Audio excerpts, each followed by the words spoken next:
Chapter 8 பதம் 27.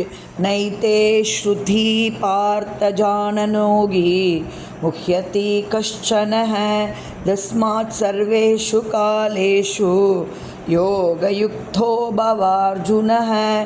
இல்லை ஏதே இவ்விரண்டு ஸ்ருதி விதமான வழிகள் பார்த்த பிருதாவின் மகனே ஜானன் அவன் அறிந்திருந்தாலும் யோகி இறைவனின் பக்தர். முஹ்யதி குழம்புவது, கஷ்சன சிறிதும், தஸ்மாத் எனவே, சர்வேஷு காலேஷு எப்போதும், யோகயுக்தக கிருஷ்ண உணர்வில் ஈடுபடுபவனாக, பவ ஆவாயாக. அர்ஜுன அர்ஜுனா அர்ஜுனா இவ்விரண்டு பாதைகளையும் அறிந்துள்ள பக்தர்கள் ஒருபோதும் குழப்பமடைவதில்லை. எனவே எப்போதும் பக்தியில் நிலை பெறுவாயாக. பதம் 28.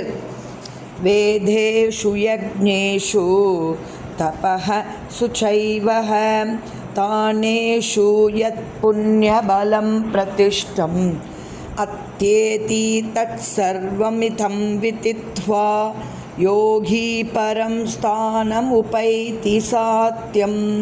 வேதேஷு வேதங்களை படிப்பதால், யக்ஞேஷு யாகங்கள் புரிவதால், தபசு பற்பல தவங்களை மேற்கொள்வதால், மேலும் ஏவ நிச்சயமாக தானேஷு தானம் செய்வதால், யத் எந்த புண்ணியபலம் புண்ணிய பலன் பிரதிஷ்டம் குறிப்பிட்டுள்ளதோ அத்தியேதி தாண்டி விடுகிறது, தத் சர்வம் அவற்றையெல்லாம், இதம் இது, விதித்வா அறிவதால், யோகி பக்தன், பரம் பரம, ஸ்தானம் ஸ்தான இடத்தை, உபைதி அடைகிறான், மேலும் ஆத்தியம் ஆதி. பக்தி தொண்டின் பாதையை ஏற்பவன் வேதங்களை படித்தல், யாகங்களை செய்தல், தவம் புரிதல், தானம் கொடுத்தல், கர்ம ஞான பாதைகளை மேற்கொள்ளுதல் ஆகியவற்றால் அடையப்படும் பலன்களை இழப்பதில்லை. பக்தி தொண்டை செய்வதன் மூலமாகவே இவை அனைத்தையும் பெற்று இறுதியில் நித்தியமான உன்னத இடத்தை அவன் அடைகிறான். சர்வம் கிருஷ்ணார்ப்பணம்.